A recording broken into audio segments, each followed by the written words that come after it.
الحمدللہ رب العالمین والصلاة والسلام علی رسولہ الکریم اما بعد۔ آج کے سبق میں ہم انشاءاللہ مشہور اشاعرہ کے بارے میں پڑھیں گے اور اشاعرہ کی مشہور کتب کے بارے میں پڑھیں گے، اور اس کے علاوہ اشاعرہ کے بارے میں کچھ اس مذہب میں تطور کیسے ہوا، ترقی کیسے ہوئی، اس میں کیا رد و بدل ہوا، انشاءاللہ اس حوالے سے بھی آج کے سبق میں ہم پڑھیں گے۔ ابو الحسن اشعری رحمہ اللہ صاحب مذہب ہیں، اور ان کی کچھ شاگرد وہ میں پیچھے ان کے حالات زندگی میں بیان کر چکا ہوں، جن میں ابو الحسن علی بن محمد بن مہدی الطبری ہیں، 380 ہجری میں فوت ہوئے ہیں۔ ان کی کتاب ہے تأویل الاحادیث المشکلہ، اس کا مخطوطہ موجود ہے اور اس سے بعض اہل علم نے نقل بھی کیا ہے اپنی کتابوں میں۔ اسی طرح ان کے شاگردوں میں ایک شاگرد ابو الحسن الباہلی ہیں، ابو الحسن اشعری کے کبار تلامذہ میں سے تھے، یہ بھی 370 ہجری میں فوت ہوئے ہیں۔ اسی طرح ابن مجاہد ہیں، ابن خفیف ہیں، یہ پیچھے میں ان کا ذکر کر چکا ہوں۔ ابو الحسن اشعری رحمہ اللہ کے تلامذہ کے بعد اگلا طبقہ وہ ان علماء کا ہے جن علماء کا بہت کردار ہے اس مذہب کو پھیلانے میں، اس کا دفاع کرنے میں اور اس کی ترویج کے حوالے سے کتابیں لکھنے میں۔ میں جو آپ کو اشاعرہ کے علماء کے نام بتا رہا ہوں تو میں صرف ان اعلام کے نام بتا رہا ہوں جو بڑے مشہور ہیں، اور مشہور میں بھی استقصاء وہ ممکن نہیں، یعنی سب کا نام ذکر کرنا ممکن نہیں ہے، بس وہ جن کے جانے بغیر گویا آپ اشعری مسلک کو جان ہی نہیں سکتے اور آپ کی معرفت ادھوری ہوگی۔ صرف اور صرف ان مشہور اعلام کا میں تذکرہ کروں گا۔ ابو بکر الباقلانی رحمہ اللہ 403 ہجری میں فوت ہوئے ہیں۔ ان کی علم کلام کے متعلق کئی کتابیں ہیں، جن میں ایک الانصاف ہے، ایک التمہید ہے، یہ بہت بڑے امام ہیں۔ بعض اشعری اہل علم جب اپنی کتاب میں امام ذکر کریں یا امام اہل سنہ کہیں تو اس سے ابو بکر الباقلانی مراد ہوتے ہیں، جیسا کہ قاضی عیاض رحمہ اللہ نے اس بات پر نص بیان کی ہے۔ ان کو اشعری مذہب کا دوسرا مؤسس سمجھا جاتا ہے، یعنی اتنی بڑی شخصیت ہے یہ۔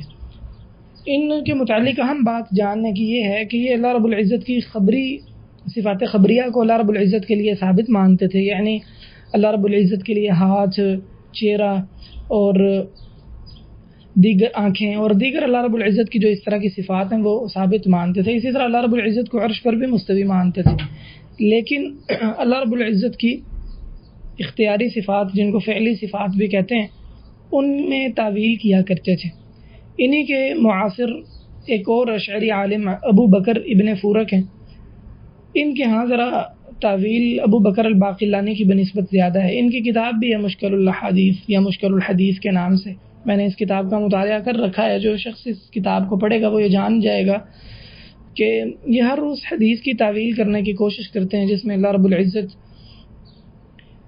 کی کوئی فعلی صفت ہو۔ عبد القاہر بن طاہر ابو منصور البغدادی، جن کی کتاب ہے اصول الدین اشعری عقیدے میں، اور اسی طرح ایک کتاب ہے ان کی الفرق بین الفرق، یہ بھی کبار اشاعرہ میں سے ہیں۔ اسی طرح امام ابو بکر البیہقی محمد بن الحسین، جو بہت بڑے محدث ہیں، شافعی ہیں، اب شافعی ہونے کے ساتھ ساتھ اور محدث ہونے کے ساتھ ساتھ اشعری بھی تھے، اور ان کو اشعری بنانے میں بڑا کردار ان کے استاد ابو بکر ابن الفورک کا تھا، اور دیگر اس طرح بعض اشاعرہ کا کردار تھا ان کو اشعری بنانے میں۔ عبد الرحمن بن یحییٰ المعلمی رحمہ اللہ نے اپنی کتاب میں ذکر کیا ہے کہ ان کو متاثر کرنے والے وہ ابو بکر ابن الفورک ہیں۔ یاد رہے کہ جو محدثین اشاعرہ ہیں وہ اہل السنہ کے متکلمین اشاعرہ کی بنسبت زیادہ قریب ہیں۔ انشاءاللہ اس سے متعلق ہم آگے ذرا تفصیل سے بات بھی کریں گے۔ اسی طرح کبار اشاعرہ میں سے ایک ابو القاسم القشیری ہیں، عبد الکریم بن حوازن، جن کی رسالہ القشیریہ مشہور ہے تصوف میں۔ یہ صوفی بھی تھے بہت بڑے، اور 7 اشعری بھی تھے بہت بڑے. تو تصوف اور اشعریت کو جمع کرنا چونکہ جامع تھے اشعریت اور تصوف کے، اور تصوف میں بلا شبہ یہ بہت بڑے شیخ سمجھے جاتے ہیں. اس کا نتیجہ یہ ہوا کہ انہوں نے بڑا کردار ادا کیا ہے صوفیوں میں اشعری فرقے کو پھیلانے کے حوالے سے. امام ابن تیمیہ رحمہ اللہ نے ابو القاسم القشیری پر اپنی کتاب الاستقامہ میں بڑی تفصیل سے رد کیا اور بتایا کہ جو پرانے صوفی گزرے ہیں در حقیقت وہ صفات کے مسئلے میں اہل السنہ والجماعہ کے طریقہ کار پر تھے، الا یہ کہ جو کوئی ان کے راستے سے الگ ہو گیا. ان کی 465 ہجری میں وفات ہوئی ہے. مشہور اور کبار اشاعرہ میں سے ایک ابو المعالی عبد الملک الجوینی ہے. ان کی وفات 478 ہجری میں ہوئی ہے. یہ بہت بڑے اشعری عالم تھے. کہا جاتا ہے کہ یہ سب سے پہلے اشعری ہیں جنہوں نے اللہ رب العزت کی خبری صفات کی مکمل طور پر تعویل کی ہے. اس سے پہلے جو اشاعرہ تھے انہوں نے مکمل طور پر اللہ رب العزت کی خبری صفات کی تعویل نہیں کی، بلکہ وہ اللہ رب العزت کے لیے چہرے کو، ہاتھ کو، آنکھوں کو، اس طرح کی صفات کو اللہ رب العزت کے لیے ثابت کیا کرتے تھے. لیکن ابو المعالی عبد الملک الجوینی نے بڑی جرأت کے ساتھ اللہ رب العزت کی ان صفات کی نفی کی ہے، اور انہوں نے اس فرقے کو معتزلہ کے قریب کرنے میں بڑا کردار ادا کیا ہے. اسی طرح اللہ رب العزت کی صفت استوا کی بھی تعویل انہوں نے بالکل معتزلہ کے انداز میں کی ہے، اور انہی اشعار سے دلیل پکڑی ہے جن سے اشاعرہ دلیل پکڑتے ہیں. قد استوى بشر على العراق من غیر سیف ولا دم محراقی، جو اختل نصرانی کا شعر ہے. اور آپ کے علم میں یہ بات بھی بتاتا چلوں کہ وہ شعراء جو متأخر ہیں ان شعراء کے کلام سے عربی زبان میں حجت نہیں پکڑی جاتی. اس حوالے سے مختلف ابحاث بھی موجود ہیں. ایک رسالہ وہ غالباً محمود الالوسی کا، اگر مجھے مؤلف کا نام نہیں بھولا تو، مطبوع بھی ہے اس حوالے سے کہ کن شعراء سے عربی زبان میں کلام میں حجت پکڑی جاتی ہے اور کن میں حجت نہیں پکڑی جاتی. اختل نصرانی متاخر شاعر ہے. متاخر شعراء کا کلام حجت نہیں، کیونکہ اس کے بعد عربی زبان وہ اس صورت پر باقی نہیں بچی جو نبی علیہ الصلوۃ والسلام کے دور میں یا آپ سے پہلے کے دور میں یا اس کے قریب زمانے میں، نبی صلی اللہ علیہ وسلم کے قریب زمانے میں جو زبان تھی. ابو المعالی عبد الملک الجوینی، ان کو امام الحرمین کہا جاتا ہے. ان کی متعدد کتابیں ہیں اشعری مذہب پر. ان کی آخری کتاب وہ العقیدۃ النظامیہ ہے جس میں انہوں نے تعویل سے رجوع کیا ہے، اور یہ ان کی آخری کتاب ہے. بہت سارے متکلمین وہ اگر اپنے علم کلام میں مخلص ہوں اور اللہ رب العزت سے اخلاص کے ساتھ ہدایت کا سوال کرتے ہوں، تو ان میں سے بہت سارے متکلمین ایسے ہوتے ہیں جو آخری عمر میں یا سلف کے عقیدے کی طرف لوٹ آتے ہیں یا ندامت کا اظہار کرتے ہیں. ابو المعالی عبد الملک الجوینی امام الحرمین یہ بھی انہی لوگوں میں سے. انہوں نے آخری عمر میں بڑے افسوس کا اظہار کیا اپنی زندگی پر اور علم کلام میں مشغول رہنے میں، جیسا کہ امام ابن الجوزی رحمہ اللہ نے المنتظم میں ذکر کیا ہے. فوت ہوتے ہوئے کہنے لگے کہ علیکم بدین العجائز، بوڑھی عورتوں کا جو دین ہے نا اس کو لازم پکڑو، یعنی سادہ سا دین جس میں یہ کوئی علم کلام کی موشگافیاں نہیں ہوتی. اور اسی طرح امام ابن الجوزی رحمہ اللہ نے ذکر کیا ہے کہ ان کے منہ سے کیڑے نکلنے لگے فوت ہوتے ہوئے، اور کہنے لگے کہ میں اب فوت ہونے لگا ہوں، اگر میرا اللہ رب العزت مجھ پر رحم نہیں کرے گا تو میں تو برباد ہو جاؤں گا، خسارہ پاؤں گا. اس قسم کا مفہوم ہے. اور اسی طرح امام ابن الجوزی رحمہ اللہ نے اور دیگر ائمہ نے ذکر کیا ہے کہ کہنے لگے کہ میں نے اسلام کو اور اہل اسلام کو ایک طویل مدت کے لیے چھوڑ دیا، یعنی میں دیگر ان علوم کو پڑھنے پڑھانے میں مشغول ہو گیا جو مسلمانوں کے علوم نہیں ہیں بلکہ یونانی علوم ہیں جیسے فلسفہ وغیرہ. اور یہاں دلچسپ بات آپ کو ایک اور بتاتا چلوں کہ ان کی روح کے مسئلے پر بہت مفصل کتاب ہے، اور وہ کتاب خالص فلسفی ابحاث پر مشتمل ہے. بلا شبہ ان کی زندگی میں عبرت ہے دوسرے لوگوں کے لیے جو علم کلام میں مشغول ہوتے ہیں اور اس کو کوئی بڑی فضیلت سمجھتے ہیں. ان کو ایسے ائمہ سے عبرت پکڑنی چاہیے جو فوت ہوتے ہوئے اپنی زندگی پر افسوس کا اظہار کر رہے ہیں اور اللہ رب العزت سے توبہ استغفار کر رہے ہیں، اللہ رب العزت سے معافی مانگ رہے ہیں. یاد رہے کہ عبد الملک الجوینی کا آخری عمر میں یہ توبہ طائب ہونا اور علم کلام پر ندامت کا اظہار کرنا یہ صحیح سند سے ثابت ہے۔ اسی طرح کبار اشاعرہ میں سے امام غزالی ہیں، ابو حامد محمد بن محمد الغزالی 505 ہجری میں فوت ہوئے۔ یہ مشہور صوفی بھی ہیں، اشعری بھی ہیں۔ امام غزالی کی زندگی میں بھی بڑے مراحل آئے ہیں اور مختلف ادوار سے ان کی زندگی گزری ہے، حتیٰ کہ ان کے بارے میں یہ کہا گیا ہے، جیسے غالباً ابن رشد نے اور اسی طرح ابن سبعین نے ایک کتاب ہے بد العارف، اس میں ذکر کیا ہے کہ یہ صوفیوں کے ساتھ صوفی، اشعریوں کے ساتھ اشعری، فلسفیوں کے ساتھ فلسفی اور متکلمین کے ساتھ متکلمین ہیں۔ یہ اس لیے کہ ان کی زندگی میں بہت اتار چڑھاؤ ہوا ہے۔ ایک لمبی مدت تک امام غزالی رحمہ اللہ شک کا شکار رہے، ہر چیز میں شک کرنے لگے، اور یہ بات امام غزالی نے خود ذکر کی ہے۔ پھر اللہ رب العزت نے ان کو ہدایت دے دی۔ ابن سینا کی کتاب الشفاء، اس کے ساتھ ان کا بڑا تعلق رہا، لیکن اللہ تعالیٰ نے گمراہی سے بچا لیا۔ انہوں نے کتاب لکھی ہے، کتاب کا نام ہے الجام العوام عن علم الکلام، جس میں علم الکلام سے روکنے کی عوام کو نصیحت کی ہے۔ یہ بھی ان لوگوں میں سے ہیں جو ندامت کا اظہار کیا کرتے تھے، اور ان سے نقل کیا گیا ہے کہ یہ کہتے ہیں کہ اکثر الناس حیرۃ عند الموت اہل الکلام، کہ موت کے وقت جو لوگ سب سے زیادہ حیرت میں مبتلا ہوتے ہیں نا، وہ متکلمین ہیں۔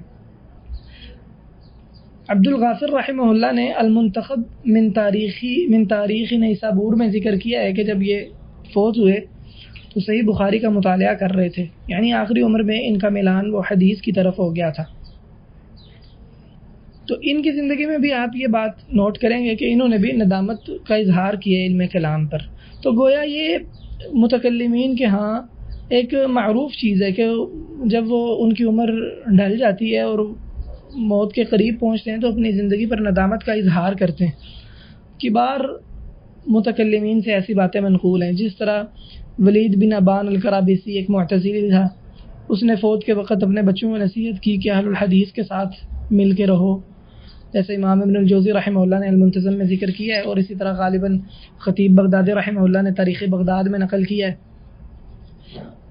اسی طرح امام راضی ہیں، ان سے بھی ندامت منقول ہے۔ انہوں نے اپنی آخری عمر میں کتاب لکھی ذم لذات الدنیا، جس میں اللہ رب العزت سے معافی مانگی کہ یا اللہ میں تیرے بارے میں کوئی اور طریقہ جانتا نہیں تھا، تیری صفات کے بارے میں، تو مجھے معاف کر دے۔ اور پھر نصیحت کی دوسروں کو، اور یہ بتلایا دوسروں کو کہ سب سے اچھا طریقہ صفات کے اس بات میں وہ قرآن پاک ہے، جیسے اللہ رب العزت نے فرمایا الرحمن علی العرش استویٰ، اور تنزیہ کے باب میں بھی، یعنی اللہ رب العزت کو نقائص سے پاک قرار دینے میں بھی سب سے اچھا طریقہ وہ قرآن پاک کا طریقہ ہے۔ امام ابن تیمیہ رحمہ اللہ نے اپنی کتابوں میں جا بجا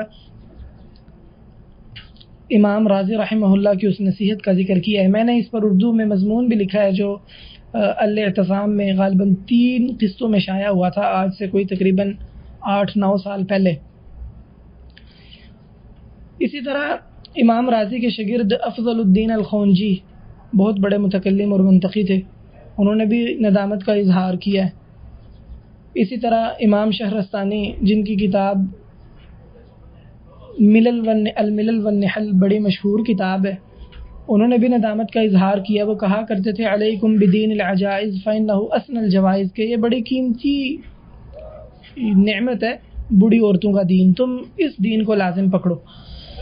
اور ان کے اشعار مشہور ہیں جن میں یہ کہتے ہیں کہ لقد طفت في المعاهد كلها وسيرت طرفي بين تلك المعالم فلم أر إلا واضعا كف حائر على ذقن أو قارعا سن نادم، کہ میں نے دنیا جہاں کی یونیورسٹیوں کا اور جامعات کا وزٹ کیا ہے، ان میں گیا ہوں، اور میں نے ہر جگہ تھوڑی پر حیرت کا ہاتھ رکھے ہی مشاہدہ کیا ہے لوگوں کو، اور لوگوں کو ندامت میں ہی مبتلا دیکھا ہے۔ ان اشعار کا رد سلیمان بن عبداللہ بن محمد بن عبد الوہاب رحمہ اللہ، جو محمد بن عبد الوہاب رحمہ اللہ کے پوتے تھے، انہوں نے کیا۔ اسی طرح محمد بن اسماعیل الصنعانی، جن کی سبل السلام ہے، یمنی عالم تھے، انہوں نے بھی کیا۔ وہ کہتے ہیں کہ لعلک احملت الطواف بمعہد الرسول ومن لاقاہ من کل عالم فما حار من يهدي بهدي محمد ولست تراه قارعا سن نادم. کہتے ہیں کہ شاید تم نے نبی صلی اللہ علیہ وسلم اور ان کے اصحاب کے جامعات کا وزٹ نہیں کیا. اگر تم ان کے جامعات میں جاتے تو اس طرح حیرت میں مبتلا لوگوں کو نہ دیکھتے. جو نبی صلی اللہ علیہ وسلم کی ہدایت کو لازم پکڑتا ہے نہ تو وہ حیرت میں مبتلا ہوتا ہے اور نہ ہی وہ ندامت کا اظہار کرتا ہے. اسی طرح شمس الدین خسرو شاہی امام راضی کے شاگرد تھے، بہت بڑے متکلم تھے، انہوں نے بھی اسی طرح ندامت کا اظہار کیا. اسی طرح وہ لوگ جو علم کلام سے کسی دور میں مشغول رہے بعد میں انہوں نے علم کلام کو چھوڑ دیا، جیسے امام شوکانی ہیں، اسی طرح امام شنقیطی ہیں صاحب اضواء البیان، اور اسی طرح ایک بہت بڑے عالم دین امام ابن الوزیر رحمہ اللہ جو 840 ہجری میں فوت ہوئے، محمد بن ابراہیم الوزیر، جن کی کتاب ہے العواصم والقواسم، اور اس طرح دیگر بہت سارے اہل علم، ان کے ہاں بھی ایسی باتیں بکثرت ملتی ہیں جس میں وہ ندامت کا اظہار کرتے ہیں اپنی اس زندگی میں جو انہوں نے علم کلام میں لگا دی ہے. تو اس میں عبرت ہے، انسان کو علم کلام سے بچنا چاہیے اور اس کو ہدایت کا طریقہ نہیں سمجھنا چاہیے. مشہور اشاعرہ میں ایک محمد بن عبداللہ ابن تومرت ہیں یا تومرت ہیں، یہ 524 ہجری میں فوت ہوئے. ان کی کتاب ہے المرشدہ، چھوٹی سی. یہ مکمل طور پر اشعری تو نہیں تھے لیکن ان کے بہت سارے اعتقاد وہ اشاعرہ سے ملتے جلتے ہیں. انہوں نے دعویٰ کیا مہدی ہونے کا، اور یہی وہ شخص ہیں جنہوں نے دولت الموحدین کی بنیاد رکھی ہے مغرب میں. اس سے پہلے وہاں مرابطین کی حکومت تھی، تو مرابطین کی حکومت کے بعد یہ موحدین آ گئے، اور ان کی بنیاد رکھنے والے یہی محمد بن عبداللہ جنہوں نے مہدی ہونے کا دعویٰ کیا، اور یہ اشعری ہیں، یہی وہ شخصیت تھی. ان کا مغرب میں اشعری مذہب کو پھیلانے میں بڑا کردار ہے. مشہور اشاعرہ میں اسی طرح ابو بکر ابن العربی رحمہ اللہ ہیں، 543 ہجری میں فوت ہوئے، جن کی کتاب ہے احکام القرآن، اور اسی طرح قانون التاویل، اور اسی طرح سراج المریدین اور دیگر کتابیں ان کی. اسی طرح ابو الفتح محمد بن عبد الکریم الشہرستانی 548 ہجری میں فوت ہوئے، جن کی کتاب ہے الملل والنحل، اور جن کے بارے میں ابھی آپ کو بتا رہا تھا، یہ بھی مشہور معتزلی ہیں. ان کی کتاب بھی ہے علم کلام پر. اسی طرح امام ابن عساکر رحمہ اللہ 571 ہجری میں فوت ہوئے، اگرچہ محدث ہیں لیکن اشعری تھے. ان کی کتاب ہے تبیین کذب المفتری، جس کا میں پہلے متعدد بار ذکر کر چکا ہوں. مشہور اشاعرہ میں ایک ابو عبداللہ ابن الخطیب الرازی رحمہ اللہ ہیں، جن کی کتاب ہے التفسیر الکبیر، قرآن پاک کی مشہور تفسیر ہے، 606 ہجری میں فوت ہوئے. یہ بہت بڑے اشعری ہیں اور انہوں نے اشعری مذہب میں اپنا بہت زیادہ اثر چھوڑا ہے، اور ان کے بعد آنے والی اشاعرہ کی کتابوں میں اگر امام کا ذکر ہو تو اس سے مراد یہ امام راضی ہی ہوتے ہیں. ان کا فلسفے میں بھی بہت درک تھا، اس لیے بعض اہل علم نے کہا ہے کہ یہ فیلسوف الاشاعرہ ہیں، یعنی اشاعرہ کے فلسفی ہیں. امام ابن تیمیہ رحمہ اللہ کہتے ہیں کہ ان پر حیرت کا بہت غلبہ ہے، اور میں نے آپ کو بتایا ہے کہ انہوں نے کتاب لکھی ذم لذات الدنیا، اور اس میں ندامت کا اظہار کیا علم کلام کے حوالے سے، اور قرآن پاک کے طریقے کو ہی افضل کہا صفات کے اس بات میں. امام ابن تیمیہ رحمہ اللہ نے ذم لذات الدنیا کے بعض حصوں پر اپنی کتاب قاعدہ فی المحبہ میں رد بھی کیا ہے. امام راضی چونکہ فلسفے میں بہت زیادہ غرق تھے اور علم کلام میں بہت زیادہ مشغول تھے، اسی طرح اس لیے امام راضی رحمہ اللہ کی کتابوں میں گمراہی کی باتیں وہ دوسروں کی بنسبت زیادہ ہیں.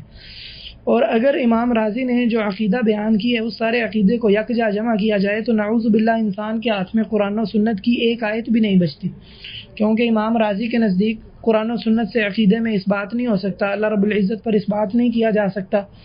اور ان کے نزدیک امام بخاری رحمہ اللہ وہ ملحدین اور گمراہ لوگوں کے درمیان تھے، اور ان کو پتہ نہیں چلتا تھا کہ کون سی حدیثیں وہ گمراہ لوگوں نے بیان کی ہیں اور کون سی حدیثیں وہ صحیح اعتقاد رکھنے والے لوگوں نے بیان کی ہیں، جیسا کہ امام راضی نے اپنی کتاب اساس التقدیس میں بیان کیا ہے.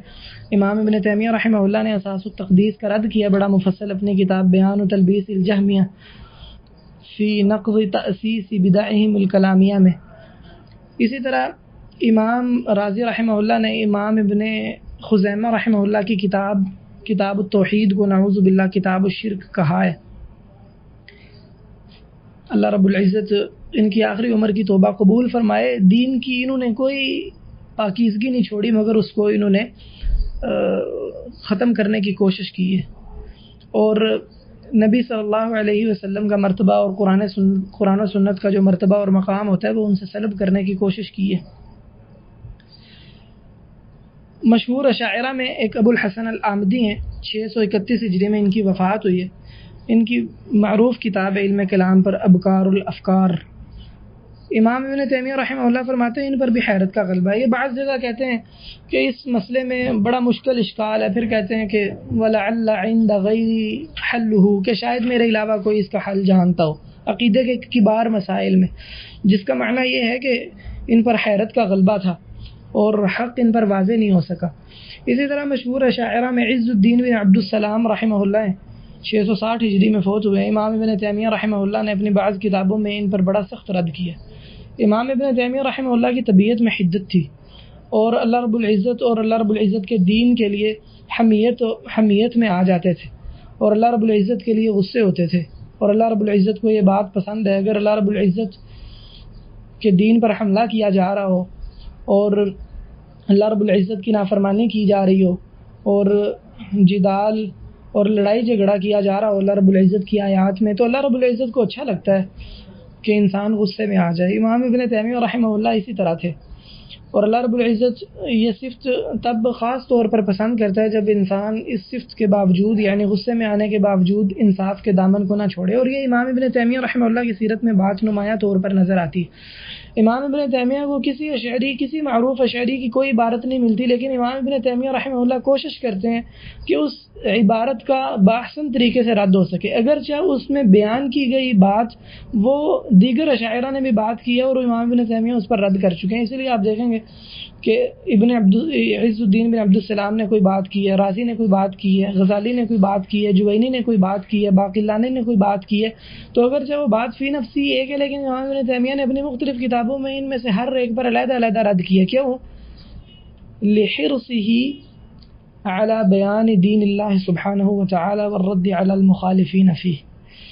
صرف امام ابن تیمیہ رحمہ اللہ چونکہ اللہ رب العزت کے دین کے دفاع میں بڑے حریص تھے اور اہل بدعت کا رد کرنے میں بہت حریص تھے، اس وجہ سے اللہ رب العزت امام ابن تیمیہ رحمہ اللہ کو جزائے خیر عطا فرمائے.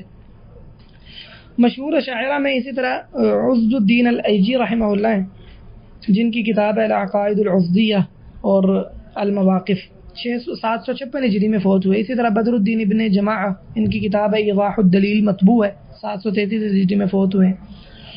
اسی طرح تاج الدین سبکی رحمہ اللہ جو 772 ہجری میں فوت ہوئے ہیں، بہت متصلب قسم کے اشعری تھے. ایک حنبلی عالم نے ان کے بارے میں تبصرہ کیا ہے کہ یہ اپنے سر سے لے کے اپنے پیر تک متعصب قسم کے اشعری ہیں اور شافعی ہیں، اور بلا شبہ حقیقت ایسا ہی ہے، انتہائی متعصب قسم کے آدمی ہیں. اسی طرح مشہور اشاعرہ میں ابن عرفہ المالکی ہیں، 803 ہجری میں فوت ہوئے. ان کی کتاب ہے المختصر الکلامی. اشعری مذہب کے ایک اور بہت بڑے عالم محمد بن یوسف السنوسی ہیں، یہ مغرب کے تھے، 895 ہجری میں ان کی وفات ہوئی. ان کی مختلف کتابیں علم کلام پر جو بڑے معتمد متن سمجھے جاتے ہیں اور درسی کتابیں سمجھی جاتی ہیں، انشاءاللہ آگے ان کتابوں کا تذکرہ آئے گا. اسی طرح جلال الدین سیوطی جو محدث بھی ہیں، فقیہ بھی ہیں، لغوی بھی ہیں اور جنہوں نے مجدد ہونے کا دعویٰ بھی کیا ہے، بہت سارے علوم پر ان کی کتابیں ہیں. بلا شبہ علم کی وسعت بہت زیادہ تھی جلال الدین سیوطی کے ہاں. ان کو ابن القتوبی بھی کہا جاتا ہے. ابن القتوبی ان کو اس لیے کہا جاتا ہے کہ ان کے والد نے ان کی والدہ کو لائبریری میں مکتبے میں کتاب لینے کے لیے بھیجا. یہ کتاب لینے کے لیے گئیں تو زچگی کی درد شروع ہو گئی، تو جلال الدین سیوطی کی مکتبے میں پیدائش ہوئی، اس وجہ سے انہیں یہ لقب دیا گیا. 911 ہجری میں فوت ہوئے ہیں، اشعری تھے. اسی طرح ابن ابی شریف کمال الدین 906 ہجری میں فوت ہوئے، جن کی کتاب ہے المسامرہ علی المسایرہ، اشعری تھے. ایک بہت مشہور صوفی جو بڑے خبیث قسم کے صوفی ہیں، عبد الوہاب الشعرانی 973 ہجری میں فوت ہوئے، جن کی کتاب ہے الطبقات الکبریٰ، جس میں انہوں نے مختلف قسم کے صوفیوں کے حالات زندگی بیان کی ہیں اور ان میں نعوذ باللہ ایسی باتیں بھی ہیں جو شریعت و شریعت عقل سے بھی متصادم ہے اور بڑی بے حیائی والی اور بڑی گندی اور بہت گھٹیا باتیں ہیں۔ یہ مشہور صوفی تھے اور ساتھ زبردست قسم کے اشعری بھی تھے، اور ان کا بڑا کردار ہے صوفیوں میں اشعری مذہب کو پھیلانے میں۔ اسی طرح مشہور اشاعرہ میں ایک جلال الدین الدوانی ہیں، یہ بھی صوفی ہیں، اشعری ہیں اور ابن عربی کے عقیدے پر تھے۔ انہوں نے ایک کتاب، اور فلسفے پر بھی ان کا بڑا درک تھا، انہوں نے ایک کتاب لکھی ابن العربی کا جو موقف ہے کہ فرعون مومن تھا، نعوذ باللہ۔ ابن العربی صوفی ہے معروف جو 838 ہجری میں فوت ہوا ہے، اس کا دعویٰ ہے کہ فرعون مومن تھا، نعوذ باللہ، جیسا کہ اس نے اپنی کتاب فصوص الحکم میں ذکر کیا ہے۔ تو جلال الدین الدوانی نے اس کے دفاع میں اور فرعون کے ایمان کے دفاع میں کتاب لکھی، اس کتاب پر رد کیا ملا علی قاری نے۔ کتاب کا نام ہے فر العون ممن یدعی ایمان فرعون۔ معاصر اشاعرہ میں دور حاضر کے جو اشاعرہ ہیں معروف، ان میں سعید فودا ہے۔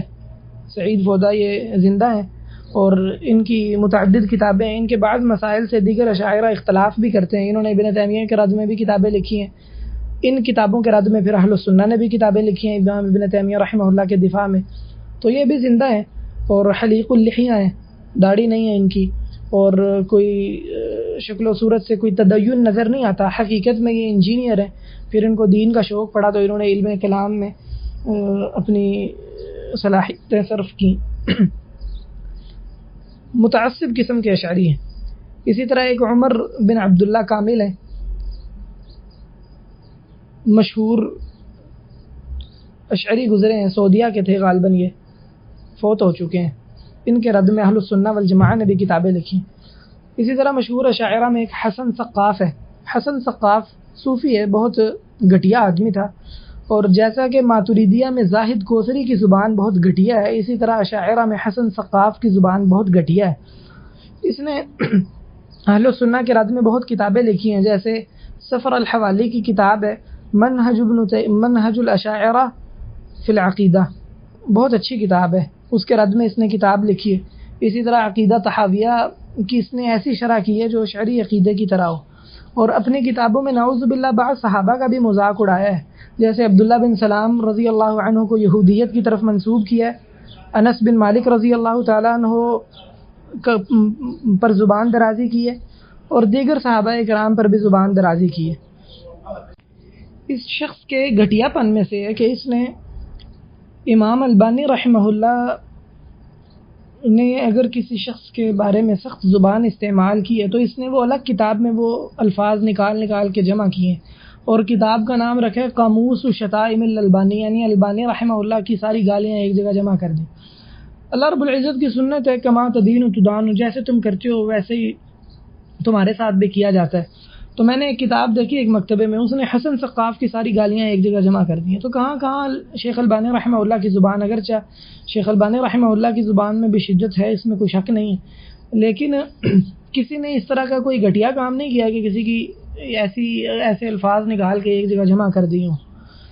چونکہ اس نے ایسے کیا تو اللہ رب العزت کی سنت ہی اس طرح، اس کی بھی گالیاں ایک جگہ جمع کر دی گئی۔ حسن سقاف کا خود رد بہت سارے اشاعرہ نے کیا ہے۔ میں نے ایک کتاب دیکھی دو اشعریوں کی جنہوں نے حسن سقاف کے رد میں کتاب لکھی ہے، اور اشعری مذہب کو حسن سقاف کی تنبیہات اور اس کی پھیلائی گئی بری باتوں سے صاف کرنے کی کوشش کی ہے، اور اس نے جو تشیع کا اور رافضیت کا دبا اشعری مذہب پر لگایا اس کو دور کرنے کی کوشش کی۔ یہ فوت ہو چکا ہے الحمدللہ۔ اسی طرح مشہور اشاعرہ میں ایک وہبی سلیمان الغابجی ہے، میں متأکد نہیں ہوں کہ یہ اشعری ہے یا ماتریدی ہے، اور جو مجھے زیادہ یاد پڑتا ہے وہ یہ ہے کہ یہ وہبی سلیمان الغابجی یہ اشعری ہیں۔ اور جیسا کہ میں نے کہا ہے کہ آپ کو کوئی مالکی اور شافعی نظر نہیں آئے گا مگر وہ اشعری ہوگا۔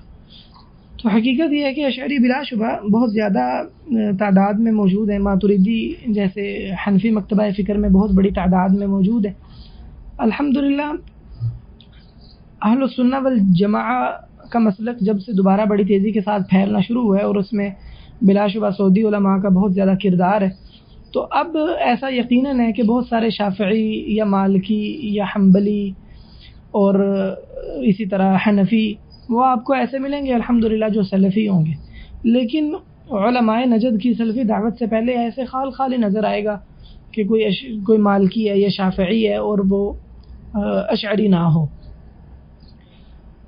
تو یہ چند کچھ مشہور اعلام تھے۔ اس میں ایک مستقل کتاب بھی ہے جس کا نام ہے البدور الظاہرہ فی طبقات الاشاعرہ، عبداللہ معلم مؤلف کا نام ہے۔ اس نے اشاعرہ کے جو معروف علماء ہیں ان کو جمع کر دیا، ان کے طبقات کو ترتیب سے، لیکن یہ کوئی تفصیلی کتاب نہیں ہے، غالباً مجھے یاد پڑتا ہے تقریباً 100 صفحات کے لگ بھگ اس کے صفحے ہیں، یا اس سے شاید کچھ بڑی ہوگی، کوئی بہت تفصیلی کتاب نہیں ہے۔ تو یہ خیر مشہور کچھ اعلام تھے اشاعرہ کے۔ اب آگے ہم چلتے ہیں، بات آگے منتقل کرتے ہیں۔ اشاعرہ کی مشہور کتب کون سی ہیں؟ اس سے پہلے آپ کو ایک اور بات سمجھاتا چلوں اشاعرہ کے بارے میں۔ اشاعرہ مذہب میں آپ دیکھیں گے کہ صوفی بھی ہیں، فقہا بھی ہیں، متکلمین بھی ہیں، محدثین بھی ہیں۔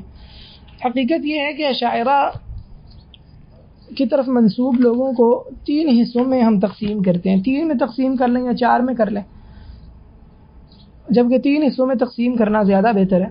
ایک وہ ہیں جو اشاعرہ محدثین ہیں، یہ اہل السنہ کی طرف اہل السنہ کے سب سے زیادہ قریب ہیں، جیسے امام نووی رحمہ اللہ ہے، امام ابن حجر رحمہ اللہ ہے، امام بیہقی رحمہ اللہ ہے۔ یہ کافی حد تک اہل السنہ والجماعہ کے قریب ہیں، حتیٰ کہ ان میں سے بعض کا اشعری ہونا تو بعض لوگوں کو معلوم بھی نہیں ہے، جیسے امام نووی ہیں، امام بیہقی ہیں۔ آپ حیران ہوئے ہوں گے یقیناً امام بیہقی کے بارے میں سن کے۔ امام بیہقی کے بارے میں ایک مستقل کتاب بھی ہے، اس کا نام ہے البیہقی و آراؤہ الاعتقادیہ، کوئی عبداللہ غامدی کر کے غالباً نام ہے مؤلف کا، مطبوع ہے، جو میرا خیال ہے پی ایچ ڈی کا یا ایم فل کا رسالہ ہے کسی سعودی جامعہ کا، شاید غالباً جامعہ اسلامیہ مدینہ منورہ کا ہی ہے۔ ابن حجر رحمہ اللہ کے بارے میں ایک کتاب لکھی گئی ہے، کتاب کا نام ہے البدور الصافرہ فی نفی انتساب ابن حجر الی الاشاعرہ، ابو اسامہ الاثری کی، لیکن یہ بات صحیح نہیں ہے۔ امام ابن حجر اصل میں اشعری ہیں، اور ابن حجر رحمہ اللہ نے فتح الباری میں اللہ رب العزت کی بہت ساری صفات کی تعویلات کی ہیں، اور ان تعویلات کا رد بھی کیا بعض اہل علم نے، اور اس پر مستقل کتابیں بھی موجود ہیں۔ ایک 3 جلدوں میں رسالہ ہے جس میں فتح الباری میں موجود تعویلات پر نقد کیا گیا ہے، اسی طرح ایک اور بھی رسالہ ہے میں نے دیکھا ہے 1 جلد میں، اور اسی طرح عبدالعزیز الشبل نے، امام ابن باز رحمہ اللہ نے ابن حجر کی تعویلات پر جو تعلیق لگائی ہے وہ فتح الباری کا جو دارالسلام کا نسخہ ہے اس میں ان کو ذکر کیا ہے۔ تو صحیح بات یہ کہ ابن حجر رحمہ اللہ وہ تھے اشعری لیکن اہل السنہ کے بہت قریب ہیں۔ یہ لوگ اصرار نہیں کرتے تعویل پر، ان میں اضطراب ہے، کہیں پر یہ صفات کا اس بات کرتے ہیں، کہیں تعویل بھی کر جاتے ہیں، کہیں تعویل نقل کر کے خاموش رہتے ہیں، رد نہیں کرتے۔ امام نووی رحمہ اللہ کے بارے میں ایک رسالہ حرف اور آواز کے بارے میں، یعنی اللہ رب العزت کی صفت کلام کے بارے میں طبع ہوا ہے، جو کہ ابو عبیدہ مشہور بن حسن آل سلمان حافظہ اللہ کی تحقیق سے چھپا ہے۔ تو امام نووی رحمہ اللہ کے بارے میں بھی یہ دعویٰ کیا گیا ہے کہ یہ اشعری نہیں تھے، لیکن یہ بات صحیح نہیں ہے۔ صحیح بات یہ ہے کہ اشعری ہیں لیکن یہ بھی اہل السنہ کے بہت قریب ہیں، لیکن ایسا نہیں ہے کہ مکمل طور پر ان کا عقیدہ وہی ہو جو اہل السنہ والجماعہ کا عقیدہ۔ تو ایک طرف تو یہ ہے، دوسری طرف یہ ہے کہ اشاعرہ نے بعض ان لوگوں کو بھی اپنے اندر شامل کرنے کی کوشش کی ہے جو حقیقت میں اشعری نہیں ہے، بلکہ بعض نے اشاعرہ کا رد کیا ہے، جیسے امام ابن الجوزی رحمہ اللہ، ان کی کتاب ہے جس میں انہوں نے اللہ رب العزت کی بہت ساری صفات کی تعویل کی ہے، اور ایسی احادیث جو صفات پر مشتمل ہیں ان میں تعویل کی ہے۔ کتاب کا نام ہے دفع شبہ التشبیہ باکف التنزیہ۔ تو باوجود صفات میں تعویل کے یہ ابو الحسن اشعری اور اشاعرہ کے سخت خلاف ہیں۔ ان کی اس کتاب کا رد غالباً سلیمان العلوان جو سعودی عالم ہے انہوں نے کیا ہے، اور حفظہ اللہ نے، اور ان کی یہ کتاب PDF شکل میں موجود ہے جو دفع شبہ التشبیہ باکف التنزیہ کا رد ہے۔ مجھے یاد نہیں ہے کہ اس کتاب کا نام کیا ہے۔ اس کتاب کی امام ابن باز رحمہ اللہ نے تعریف بھی کی ہے۔ اسی طرح اور کچھ اہل علم ہیں جن کو بظاہر اشاعرہ میں شمار کرتے ہیں، لیکن حقیقت میں وہ اشاعرہ نہیں ہیں۔ تو خیر، ایک اشعری وہ ہیں جو علم حدیث سے تعلق رکھتے ہیں، جن کو ہم نے اشاعرہ محدثین کہا ہے، یہ اہل السنہ کے بہت قریب ہیں۔ دوسری قسم کے وہ اشاعرہ ہیں جنہیں اشاعرہ متکلمین کہا جاتا ہے، یہ جیسے امام باقلانی، ابو بکر باقلانی، ابن فورک اور اس طرح کے دیگر متکلمین ہیں۔ یہ حقیقت میں اشعری مذہب کے نمائندے ہیں، اور انہوں نے اس انداز سے اشعری مذہب کو پیش کرنے کی کوشش کی ہے جو ان کے خیال میں ابو الحسن اشعری رحمہ اللہ کا عقیدہ تھا۔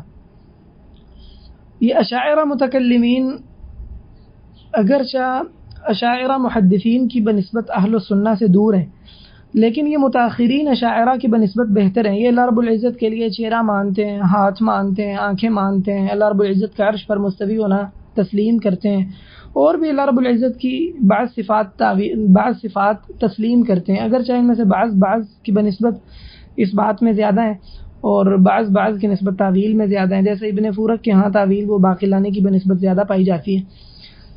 تیسری قسم ہے اشاعرہ متفلسفون یا اشاعرہ صوفیون، جیسے رازی، آمدی اور اس طرح دیگر اشاعرہ ہیں جو تصوف سے اور فلسفے سے تعلق رکھتے ہیں، جیسے میں نے جلال الدین دوانی کا ذکر کیا ہے۔ ان لوگوں نے اشعری مذہب کا ان لوگوں نے صحیح طور پر اشعری مذہب کو بگاڑ دیا اور بہت سارے فلسفے کے مسائل اس میں داخل کر دیے ہیں، اور بہت سارے تصوف کے مسائل بھی اس میں داخل کر دیے ہیں، جس سے اشعری مذہب بجا طور پر صحیح طرح بگڑ گیا ہے اور اس شکل سے بہت دور ہو گیا ہے جس پر متقدمین اشاعرہ تھے۔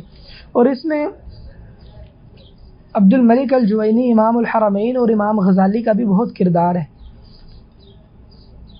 اشعری مذہب میں یہ جو تطور ہے، ارتقاء اور تبدیلی ہے، اس پر مستقل کتابیں بھی لکھی گئی ہیں، جن میں سے ایک کتاب محمد جلال موسیٰ کی ہے، کتاب کا نام ہے نشأۃ الاشعریہ۔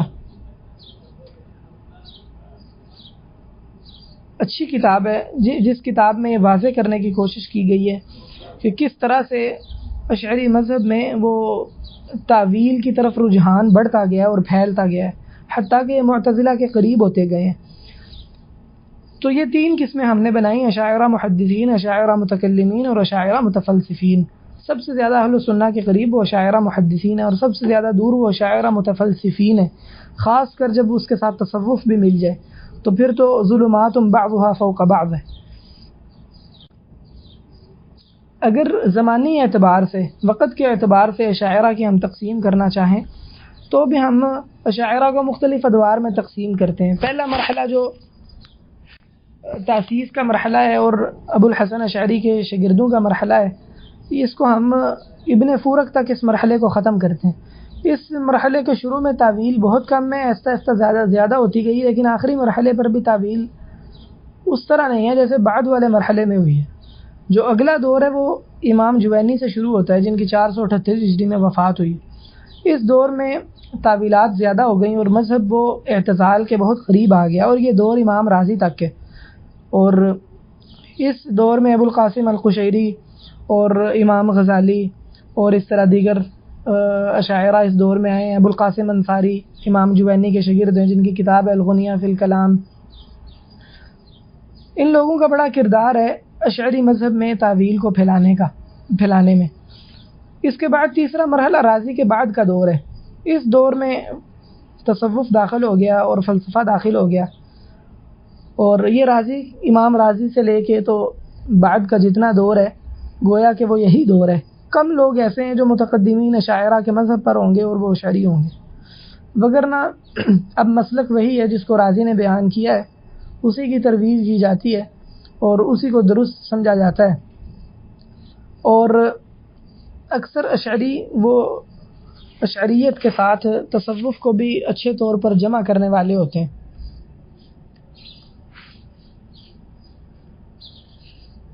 اب ہم مشہور اشعری کتب کا ذکر کرتے ہیں۔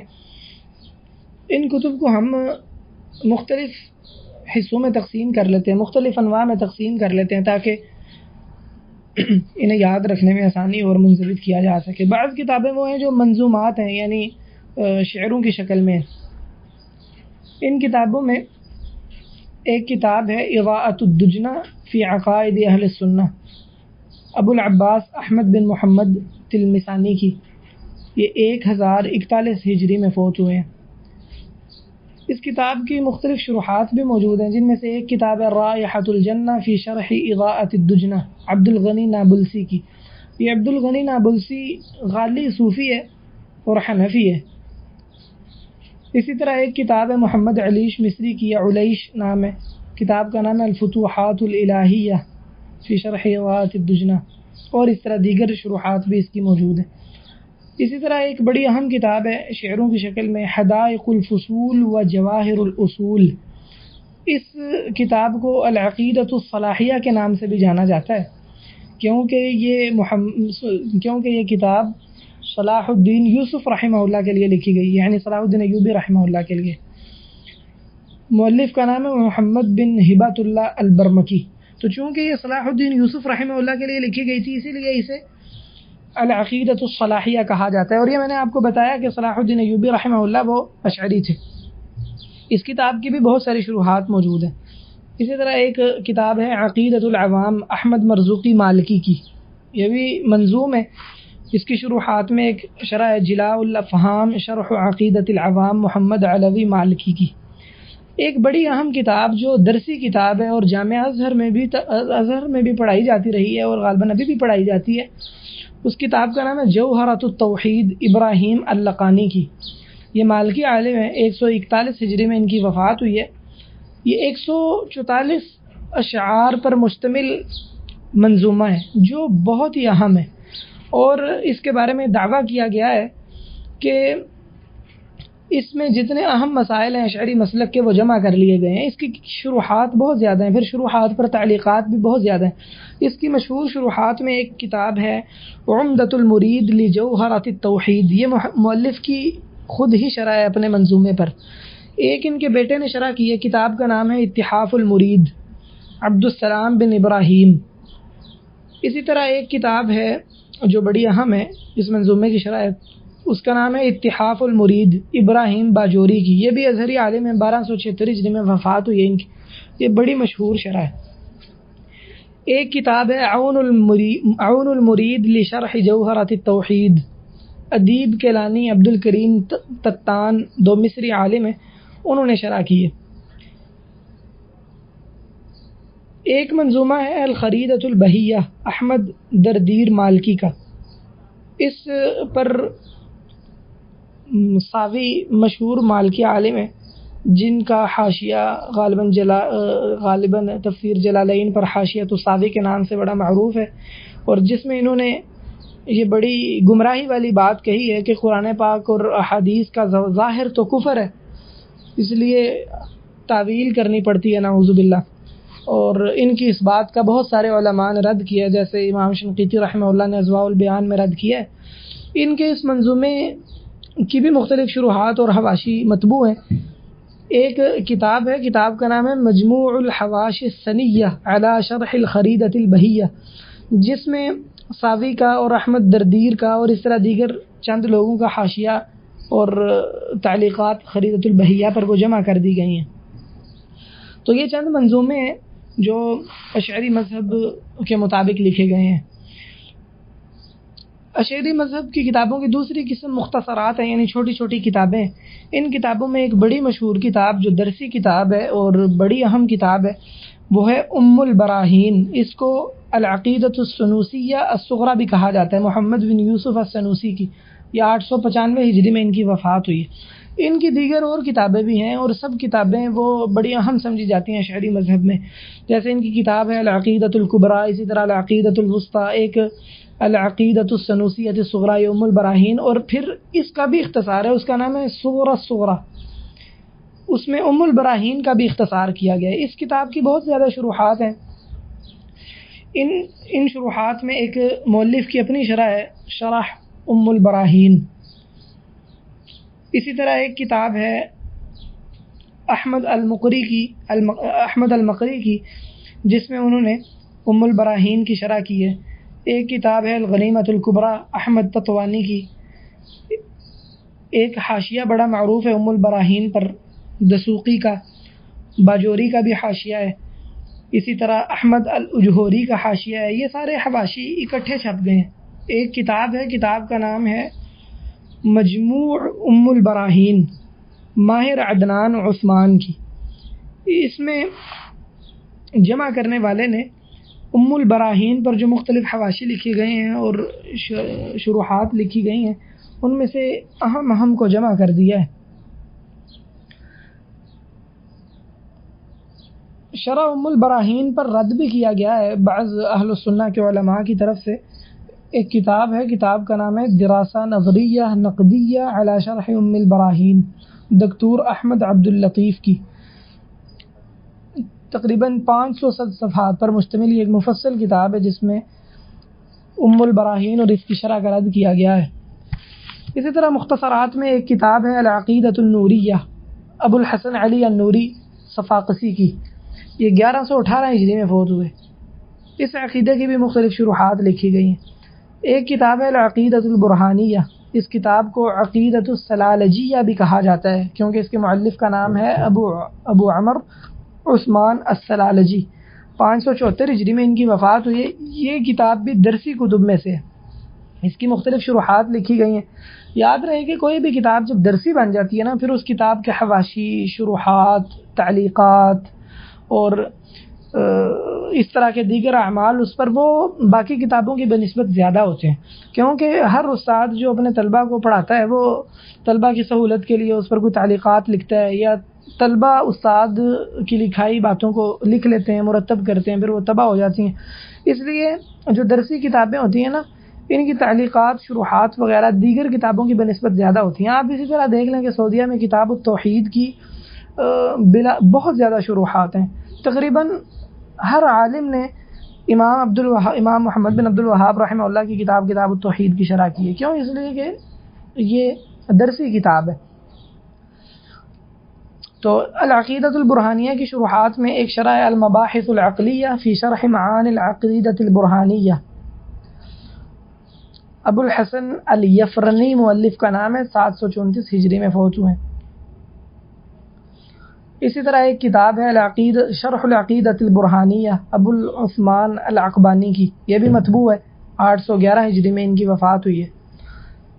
مختصر کتابوں میں ایک کتاب ہے المرشدہ ابن تومرت کی، یہ کتاب بھی درسی کتابوں میں سے ہے، اشعری مدارس میں اس کتاب کو پڑھایا جاتا رہا ہے۔ اس کی شروحات میں ایک ابن خلیل سکونی کی شرح ہے، مطبوع ہے، اسی طرح سنوسی کی شرح ہے، یہ سنوسی وہی ہیں جن کی میں نے آپ کو کتاب بتائی ہے ام البراہین، ان کی بھی شرح ہے، یہ بھی مطبوع ہے، اور اس کے علاوہ دیگر شروحات بھی المرشدہ کی موجود ہیں۔ مختصر کتابوں میں ایک کتاب ابو المعالی الجوینی کی کتاب ہے لمع الادلہ فی قواعد و عقائد اہل السنہ والجماعہ، اس کتاب کی مختلف شروحات ہیں اور یہ کتاب مطبوع ہے، اس کی شروحات بھی موجود ہیں۔ اسی طرح مختصر کتابوں میں ایک کتاب حقائق التوحید عبد الرحمن ثعالبی کی کتاب ہے، یہ مختصر سا چھوٹا سا رسالہ ہے۔ تو یہ چند ایک مختصر رسالے ہیں جو اشعری مذہب کی تائید میں لکھے گئے ہیں۔ جیسا کہ آپ یہ بات سمجھ چکے ہوں گے کہ میں نے استقصاء نہیں کیا، یعنی ساری کتابوں کا ذکر نہیں کیا، بس یہ مختصر سی وہ کتابیں آپ کو بتا رہا ہوں، چند ایک کتابیں بتا رہا ہوں جو اہم کتابیں ہیں اشعری مذہب میں، تاکہ اگر آپ تفصیل سے پڑھنا چاہیں تو آپ ان کتابوں کی طرف رجوع کر سکیں اور آپ کی معرفت میں ہوں کہ یہ بنیادی کتابیں، اگر اشعری عقیدے کی کوئی بات، کسی بات کی جانچ پڑتال کرنی ہے تو ان کتابوں کی طرف رجوع کیا جائے گا۔ متوسط درجے کی کتابیں کون سی ہیں اشعری مذہب میں؟ ایک ابو الحسن الاشعری کی اپنی کتاب اللمع ہے فی الرد علی اہل البدع، اس کی شرح بھی کی گئی ہے ان شروحات میں، ابو بکر باقلانی کی شرح ہے، میں نہیں جانتا یہ مطبوع ہے یا نہیں۔ ایک کتاب ہے جو بڑی اہم ہے، کتاب کا نام ہے مقدمات المراشد، ابو خمیر السبتی کی، ان کی 641 ہجری میں وفات ہوئی ہے، مغربی عالم تھے، بڑی اہم کتاب ہے یہ۔ اسی طرح متوسط درجے کی کتابوں میں، جو درمیانے درجے کی کتابیں ہیں، ان میں ایک کتاب ہے الاقتصاد فی علم الکلام امام غزالی کی. اسی طرح الاشارہ فی علم الکلام ابن خطیب الرئی یعنی امام رازی کی. اسی طرح ایک بڑی اہم کتاب ہے طوالع الانوار من مطالع الانوار قاضی بیضاوی کی، 685 ہجری میں ان کی وفات ہوئی ہے. اس کتاب کے بارے میں تاج الدین سبکی نے کہا ہے ہوا عندی اجل مختصر فی علم الکلام، کہ علم کلام میں بہترین مختصر کتاب میرے نزدیک یہی ہے. اس کتاب پر بہت سارے شروح اور حواشی لکھے گئے ہیں. یہ کتاب اختصار کی طرف زیادہ مائل ہے، یعنی آپ چاہیں تو اس کتاب کو مختصر کتابوں میں بھی شمار کر سکتے ہیں. اسی طرح مختصر کتابوں میں الارشاد ہے امام ابو المعالی الجوینی کی، اس کی مختلف شروحات بھی موجود ہیں. ایک شرح اس کی مطبوع ہے الاسعاد کے نام سے ابن بزیزہ کی. اسی طرح ایک شرح ہے ابو القاسم انصاری کی، کتاب کا نام ہے شرح الارشاد، یہ بھی مطبوع ہے. ابو القاسم انصاری یہ ابو المعالی الجوینی کے شاگرد تھے، 512 ہجری میں فوت ہوئے. اسی طرح متوسط درجے کی کتابوں میں نہایت الاقدام فی علم الکلام عبد الکریم شہرستانی کی کتاب ہے. ایک کتاب ہے غایت المرام فی علم الکلام ابو الحسن الآمدی کی، 631 ہجری میں وفات ہوئی ابو الحسن الآمدی کی. ایک کتاب ہے المختصر الکلامی ابن عرفہ المالکی کی، یہ وہی ابن عرفہ ہیں جن کی تفسیر ابن عرفہ معروف ہے. مختصر کتابوں میں ایک کتاب ہے اصول الدین عبد القاہر البغدادی کی. اسی طرح امام جوینی کی ایک اور کتاب بڑی اہم جو کہ متوسط درجے کی کتاب ہے، اور میں نے آپ کو پہلے بتایا کہ اس کتاب میں ابو المعالی الجوینی نے رجوع کیا ہے تعویل سے اور بعض علم کلام کی گمراہیوں سے. وہ کتاب ہے النظامیہ. یہ کتاب زاہد کوثری کی تحقیق سے مطبوع ہے،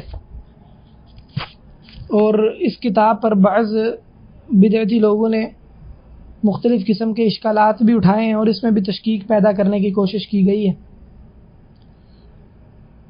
مطول کتابوں میں یعنی جو تفصیلی کتابیں ہیں ان میں ایک کتاب ہے ابو المعالی الجوینی کی الشامل فی اصول الدین. اس کتاب کا اختصار بھی کیا گیا ہے، اختصار 2 جلدوں میں طبع ہوا ہے. مؤلف کا نام میرے ذہن میں نہیں ہے، مجھے یاد نہیں ہے کہ اس کا اختصار کرنے والا کون ہے. بہرحال 2 جلدوں میں اس کا اختصار بھی مطبوع ہے. اسی طرح ایک کتاب ہے جو بڑی مفصل اور اہم کتاب ہے ابکار الافکار ابو الحسن الآمدی کی، یہ 3 جلدوں میں مطبوع ہے. اس کا ایک نسخہ غالباً 5 جلدوں میں بھی چھپا ہوا ہے. ایک اہم کتاب المطالب العالیہ فی العلم الالہی خطیب ابن خطیب الرئی امام رازی کی کتاب ہے، 3 جلدوں میں. یہ کتاب بھی بڑی اہم ہے اور اس کتاب میں کچھ ایسی باتیں ہیں جو اشاعرہ کا الزامی جواب دینے کے لیے بڑی اہمیت رکھتی ہیں. میں انشاءاللہ آگے اس حوالے سے کچھ باتیں بیان بھی کروں گا. اسی طرح اہم کتابوں میں ایک کتاب ہے شرح المواقف سید شریف جرجانی کی، 816 ہجری میں وفات ہوئی. یہ 3 جلدوں میں چھپی ہوئی ہے، پاکستان سے بھی مطبوع ہے. بڑی اہم کتاب سمجھی جاتی ہے. اس پر بہت زیادہ شروحات اور حواشی لکھے گئے ہیں، تقریباً 100 کے قریب ہیں. 100 کے قریب اس پر حواشی اور شروحات لکھی گئی ہیں. اسی طرح بڑی کتابوں میں ایک کتاب ہے الغنیہ فی الکلام ابو القاسم انصاری کی، 2 جلدوں میں ہے، یہ مطبوع کتاب ہے. ایک کتاب میں نے دیکھی ہے 9 جلدوں میں، کتاب کا نام ہے الموسوعۃ الاسلامیہ فی شروح متون العقیدۃ الاشعریہ والماتریدیہ. جمیل محمد مؤلف کا نام ہے، اور یہ ایک جماعت ہے جمعیت المشائخ الصوفیہ، اس کا رئیس ہے مؤلف اس کتاب کا. 9 جلدوں میں کتاب ہے. اس کتاب میں جتنے اہم متون ہیں اشاعرہ اور ماتریدیہ کے اور اس کی شروحات ہیں وہ جمع کر دی گئی.